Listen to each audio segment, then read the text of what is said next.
Hello, I'm Kenneth Oppel. I'm going to read today from my book Darkwing. After writing 3 books in my Silverwing series, I knew a little bit about bats and was quite intrigued by them. I thought it might be a fun idea to write a prequel to those books.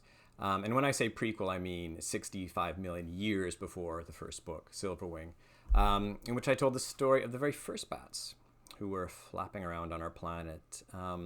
Scientists think as far back as the last dinosaurs, 65 million years ago. So this is Darkwing. I'm going to read to you from the first chapter, which is called Jump. The tree had never seemed so high. Dusk labored up the trunk of the giant sequoia, sinking his claws into the soft, reddish bark. Pale lichen grew along the ridges. Here and there, pitch glistened dully in the furrows. Warmed by the dawn's heat, the tree steamed, releasing its heady fragrance. All around Dusk, insects sparkled and whirred, but he wasn't even interested in them just now.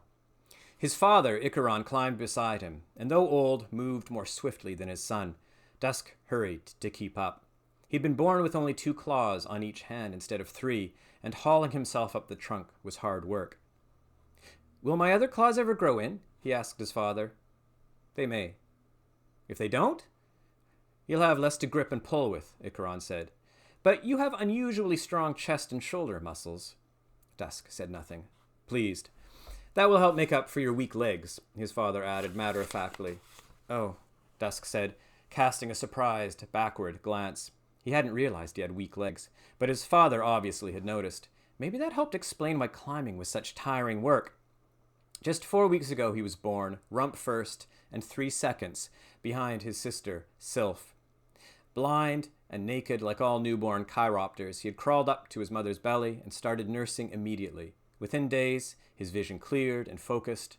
Fur grew over his body and he gained weight. He ate insects his mother had caught and chewed for him. And this morning his father had roused him in the nest and told him it was now time to climb the tree. They'd set off, just the 2 of them. Even though he'd been nervous, Dusk had loved the way everyone looked at him, the youngest son of the colony's leader. "Am I odd-looking?" Dusk asked now. He was merely repeating what he'd overheard, including from his own mother, when she thought he was asleep. Icaron looked back at him. "You are rather odd-looking, yes." The answer disappointed him, though he knew very well it was the truth. Watching the other newborns grow, he could tell he was different. His chest and shoulders were bulkier than normal, giving him a slightly top-heavy appearance. His ears were large and stuck out too much, and most mortifying of all, even at 4 weeks, no fur had yet grown across his arms and sails, making him feel childishly naked. He wished at least his sails were like his father's. "Dad, what's it like being leader?" His father reached back with a rear foot and fondly tousled the fur on Dusk's head. "It's a lot of responsibility, trying to take care of everyone. It's a great deal to think about." "Like what?" Dusk asked. "Well, we've been very fortunate here. Food's plentiful, there are no predators. I hope things stay that way. But if they change, I might have to make hard decisions." Dusk nodded, trying to look solemn, having no idea what his father was talking about.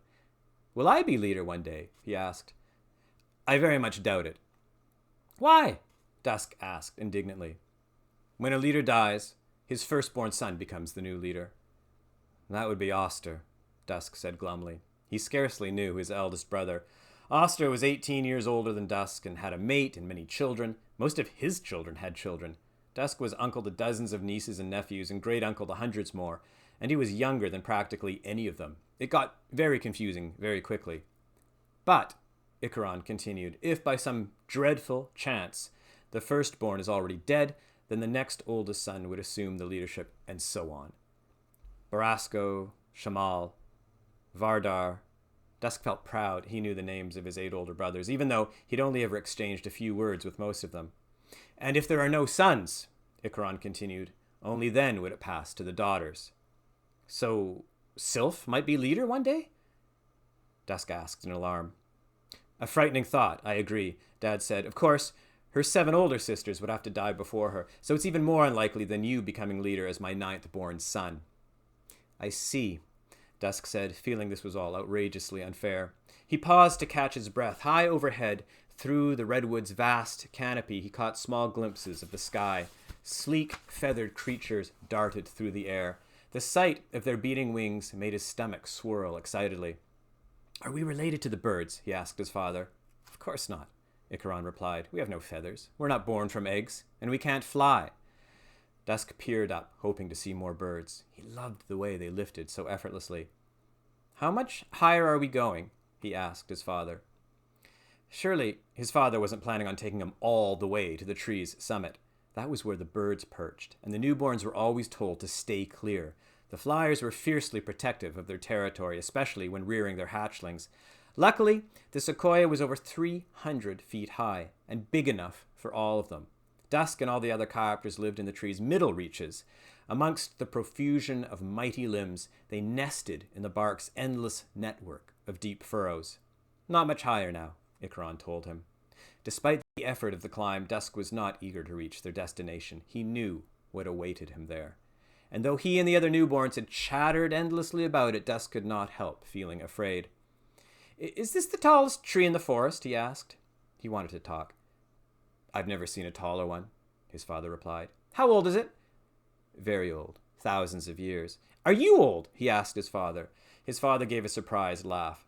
"Not quite that old, but old enough to have had many sons and daughters." 17, including me and Sylph," Dusk said. "That's right. But you two, I think, will be my last." Dusk was alarmed. "Are you going to die soon?" "Certainly not. But everyone reaches an age when it's no longer possible to have more offspring." Icaron stopped suddenly.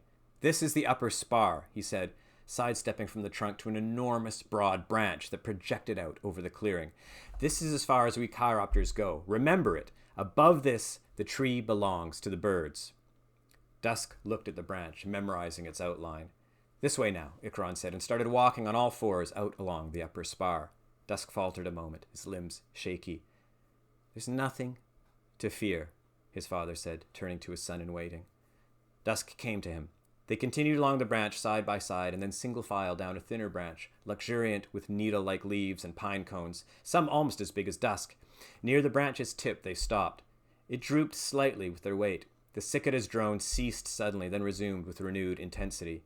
Dusk looked down and down through the branches to the forest floor, impossibly far away. He urinated noisily against the bark. "Are you ready?" his father asked. Dusk said nothing. "Jump," his father told him.